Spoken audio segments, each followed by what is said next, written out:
Good morning, how's it going? Welcome back. I'm still on my little camping adventure and this is number 2 of the 3 recipes that I make you while I'm here.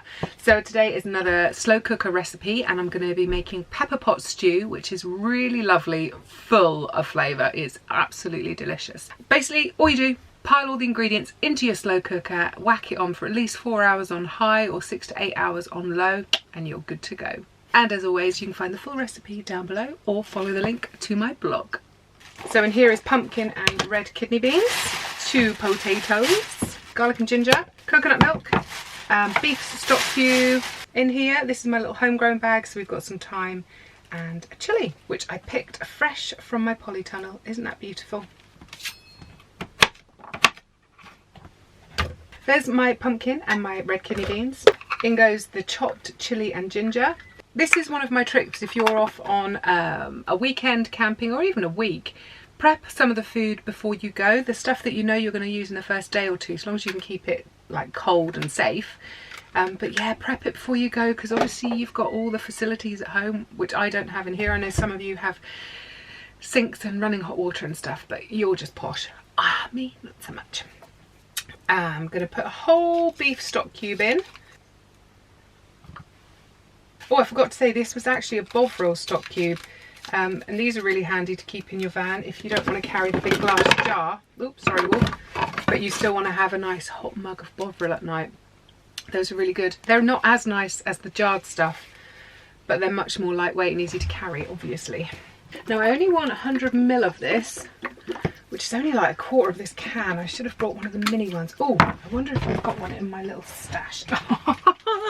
And the angels start singing. This is actually 165 ml, but I don't care. I'm going to use the whole thing and I'm going to stick this one back in Myrtle's store cupboard. Pour that in. My hands are clean and I'm not feeding this to guests. If you ever came around for dinner, I promise I wouldn't stick my finger in the coconut milk jar. I love this knife. I got this at TK Maxx. It's a Japanese one. Damon met this last weekend and it made him bleed, I believe. Sorry, Damon.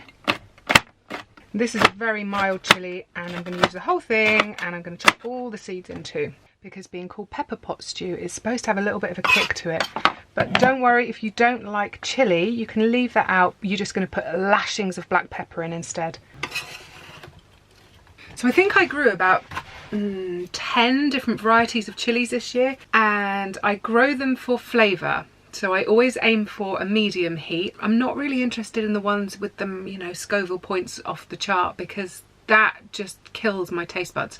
What I want is a nice medium heat chili that I can build the heat levels up to whatever I want, but I'm gonna get the flavour from them. That's what I'm after. Now I'm gonna chuck some thyme in. I have no idea how to do this bit with no mess, because they always fly everywhere, so who cares? A little bit of nature and it'll make the van smell nice. Now, I absolutely don't mind a little bit of fat on beef in the slow cooker, but I don't want like a gobful of it, because that actually makes me retch a little bit. So just dice this up into kind of bite-sized pieces. And I'm going to cut mine slightly on the small side because I want this to cook quickly. Ideally, I'd like to finish this video in daylight, unlike yesterday when I cooked you the beef and ale. If it's dark, it doesn't matter too much, but you can't really see food, and I certainly can't photograph it when it's dark. Chopping action is done, so I'm going to take them off and dispose of. And then give everything a stir. Wow, there are some flavours going on in here, am I right? I'll leave the ingredients list for this smaller version below if you want to make it in a slow cooker this size, and I'll also link to this slow cooker on Amazon as well if you want to go and treat yourself to one. Highly recommend them. Now we need to add 100 ml of water, which at a guess is about that much, and plug the beauty in. Now, you can't really go wrong with cooking times when it comes to slow cookers, because the moisture is kept in there, so it's not going to burn and it's not going to dry out. I'm going to whack this one onto high. Houston. Oh, it's the extension lead. That's not good. But hey, it's working now. Let's not panic. So, like I say, all the steam is going to be kept in there, so it's going to remain lovely and moist, even if you go out and end up spending another 2 hours out than you're expecting to. I'm going to leave this one on for 4 hours on high, but I can happily leave it for 6 or 7 hours on high and it won't be a problem.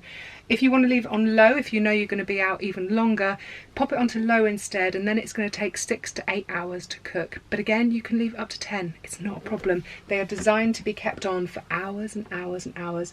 Be perfectly safe. Worst case scenario is that your electric goes off on the campsite for some reason and you come back and it's like switched itself off, which you'll just have to go down the pub. What more can you do? You tried.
Oh my goodness, when I open the van up, this is smelling so good.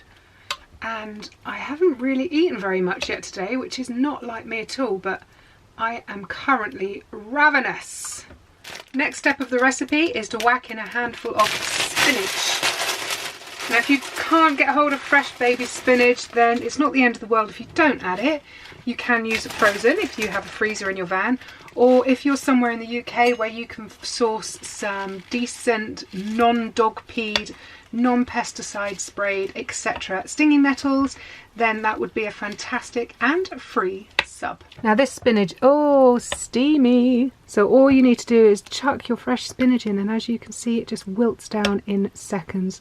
Hark, the rain has started. A little bit gentle at the moment. This little pitter-patter. Apparently it's going to get horrendous. So I think it's time to dish up, pop on The Walking Dead and snuggle up under a nice cozy blanket. Doesn't that sound like the perfect Sunday afternoon?